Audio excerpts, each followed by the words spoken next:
दोस्तों अगर आप भी धोनी को अच्छा कप्तान मानते हो तो वीडियो को जरूर लाइक कीजिएगा। दोस्तों आईपीएल 2025 का सबसे खतरनाक महामुकाबला आरसीबी और चेन्नई के बीच खेला गया, जहां बेंगलोर की टीम ने रजत पाटीदार के 51 और विराट कोहली के 31 रन की रोंगटे खड़े कर देने वाली पारी से 196 रन बनाए। हर कोई आरसीबी को विनर मान बैठा था, क्योंकि जब चेन्नई की टीम आई उन्होंने अपने 3 विकेट मात्र 26 रन पर ही गंवा दिए। हर कोई सोच रहा था कि मुकाबला ज्यादा से ज्यादा 10-15 ओवर तक चलेगा, लेकिन फिर जो चमत्कार हुआ वो देखकर पूरे भारत देश के उड़ गए होश। तो दोस्तों चेन्नई सुपर किंग्स और रॉयल चैलेंजर्स बेंगलोर के बीच आईपीएल 2025 के इस 8वें मैच की हाइलाइट्स को देखे बिना आप भी कहीं मत जाइएगा, बने रहिए हमारे साथ अंत तक। लेकिन उससे पहले आप सभी को क्या लगता है कि इस साल आईपीएल का फाइनल आरसीबी खेलेगी या फिर सीएसके? अपनी राय हमें कमेंट करके जरूर बताइएगा। तो चलिए अब आपका ज्यादा समय न लेते हुए वीडियो शुरू करते हैं।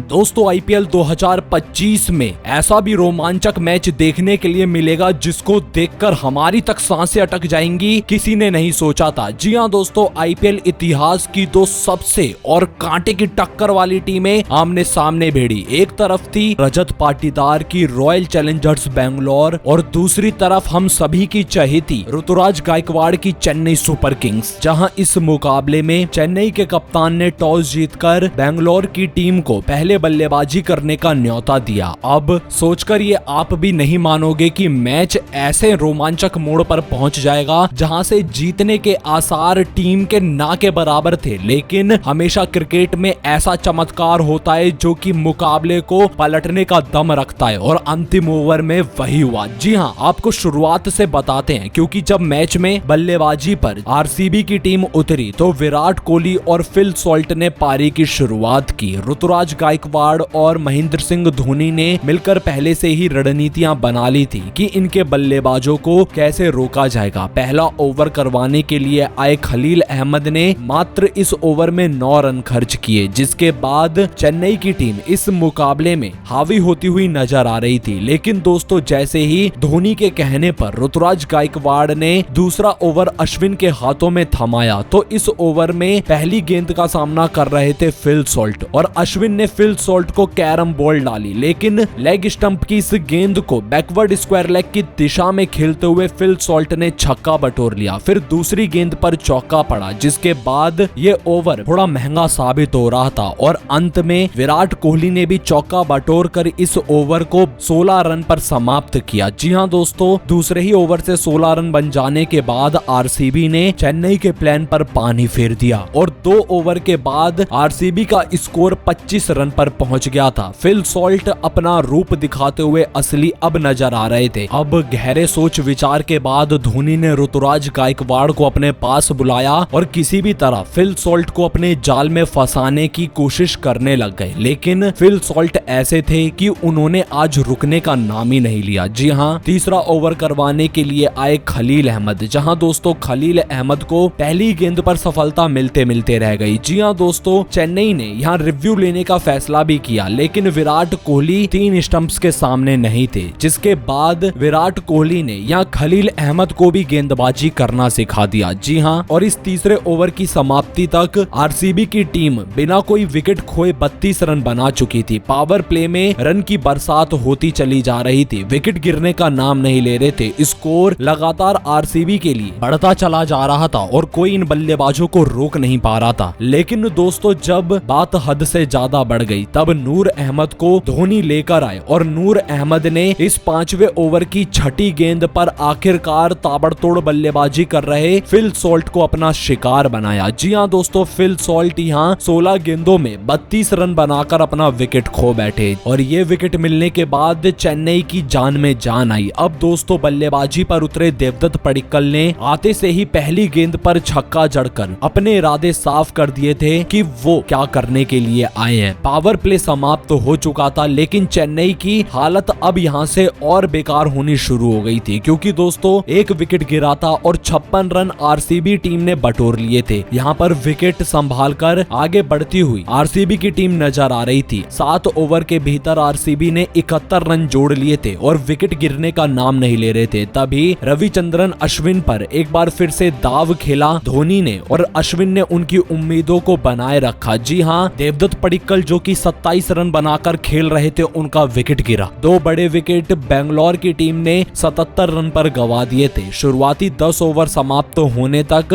बेंगलोर ने मजबूत पकड़ बना रखी थी क्योंकि विकेट उनके हाथों में थे, लेकिन दोस्तों 12वें ओवर में चेन्नई सुपर किंग्स के खिलाड़ियों ने कई बड़ी गलतियां की। जी हां, ये ओवर करवा रहे थे जडेजा और विराट कोहली ने सामने की तरफ शॉट खेला, लेकिन गायकवाड़ से कैच छूट गया। और फिर दोस्तों दीपक हुडा ने भी रजत पाटीदार का इसी ओवर में कैच छोड़कर 2 जीवनदान एक ही ओवर में आरसीबी के खिलाड़ियों को थमा दिए थे। रजत पाटीदार और विराट कोहली आगे जाकर गेम चेंजर साबित होंगे, ये इनको नहीं पता था। फिर यहाँ 13वां ओवर करवाने आए नूर अहमद, लेकिन इसी ओवर में राहुल त्रिपाठी ने भी रजत पाटीदार का कैच छोड़ दिया और लगातार 3 बड़े कैच छूट जाने के बाद विराट कोहली को अपने जाल में नूर अहमद ने फंसा लिया। जी हाँ, 31 रन बनाकर विराट कोहली धीमी पारी खेलकर डगआउट की तरफ लौटे। अब दोस्तों आरसीबी की टीम ने अपने 3 विकेट 119 रन के कुल स्कोर पर गंवा दिए थे, लेकिन अभी भी मैच में काफी रोमांचक पल आने बाकी थे क्योंकि रजत पाटीदार ने यहां से तेज बल्लेबाजी करना शुरू कर दिया। 14वें ओवर में रविंद्र जडेजा को 15 रन जड़ दिए, तो फिर यहां 16वें ओवर में लियाम लिविंगस्टन का विकेट भी गिर गया जो कि 10 रन बनाकर ही आउट हो गए थे। लेकिन अभी भी आरसीबी के पास 4 ओवर बचे हुए थे और 153 रन तक आरसीबी की टीम पहुंच चुकी थी, लेकिन आरसीबी के कप्तान रजत पाटीदार ने अंतिम सांस तक अपनी टीम को 200 के पार ले जाने की जिद पकड़ ली। यहाँ पर रजत पाटीदार ने इस दौरान अपना अर्धशतक भी पूरा किया था, लेकिन तभी 18वें ओवर की चौथी गेंद पर जितेश शर्मा 12 रन बनाकर आउट हो गए और जितेश शर्मा का विकेट गिर जाने के बाद मैदान पर आए टिम डेविड ने तो सभी गेंदबाजों की जमकर पिटाई की। इस बीच टिम डेविड ने 8 गेंदों में 1 चौके और 3 छक्कों की बदौलत 22 रन बनाए, तो वहीं रजत पाटीदार के बल्ले से 51 रन निकले, लेकिन मथीसा पथिराना ने उनको भी सैम करन के हाथों भले कैच करवा दिया, लेकिन तब तक वो अपना काम पूरा कर चुके थे और आरसीबी की टीम 200 रन तक तो नहीं पहुंच पाई, लेकिन 7 विकेट के नुकसान पर 196 रन उन्होंने बटोर लिए। इस दौरान चेन्नई सुपर किंग्स के लिए सबसे ज्यादा 3 विकेट नूर अहमद ने लिए तो 2 विकेट मथीसा पथिराना को मिले। अब बारी थी चेन्नई सुपर किंग्स की इस मैदान पर मुकाबले को अपने नाम करने की। राहुल त्रिपाठी और रचिन रविंद्र ने पारी की शुरुआत यही सोच समझकर की कि यहाँ पर शुरुआत में आते से ही बड़ा स्कोर बनाएंगे, लेकिन दोस्तों राहुल त्रिपाठी का खराब फॉर्म एक बार फिर से जारी रहा, जहां दूसरा ओवर फेंकने के लिए आए जॉस हेजलवुड ने राहुल त्रिपाठी को मात्र 5 रन पर ही फिल सॉल्ट के हाथों पीछे कैच आउट करवा दिया और इसी के साथ पहला बड़ा झटका चेन्नई को 8 रन के कुल स्कोर पर लगा। अब राहुल त्रिपाठी का विकेट गिर जाने के बाद रचिन रविंद्र का साथ निभाने के लिए ऋतुराज गायकवाड़ उतरे, जहां रचिन रविंद्र और ऋतुराज गायकवाड़ के बीच ये साझेदारी आगे बढ़ती उससे पहले ही ऋतुराज गायकवाड़ कप्तान भी आज अपने हाथ खड़े कर बैठे। जी हाँ दोस्तों, ऋतुराज 4 गेंदों का सामना करते हुए ही इसी दूसरे ओवर की 6ठी गेंद पर सब्स्टिट्यूट फील्डर मनोज भांडेज को कैच दे बैठे और ऋतुराज गायकवाड़ बिना खाता खोले ही पवेलियन लौटे। अब 2 बड़े विकेट मात्र 8 रन पर गिर जाने के बाद चेन्नई की टीम इस मुकाबले में पिछड़ती हुई नजर आने लग गई, लेकिन रचिन रविंद्र और दीपक हुडा ने कोशिश तो करी, लेकिन दोस्तों दीपक हुडा का फॉर्म नहीं चल रहा है और वो 9 गेंदों पर 4 रन बनाकर भुवनेश्वर कुमार का शिकार बने, जहां भुवनेश्वर कुमार ने अपनी तेज तर्रार वाइड लेंथ यॉर्कर पर बड़ा शॉट खेलने के लिए उनको मजबूर किया, लेकिन दोस्तों गेंद बल्ले का बाहरी किनारा लेती हुई जितेश शर्मा के हाथों में समा गई और दीपक हुडा 4 रन बनाकर आउट हुए। अब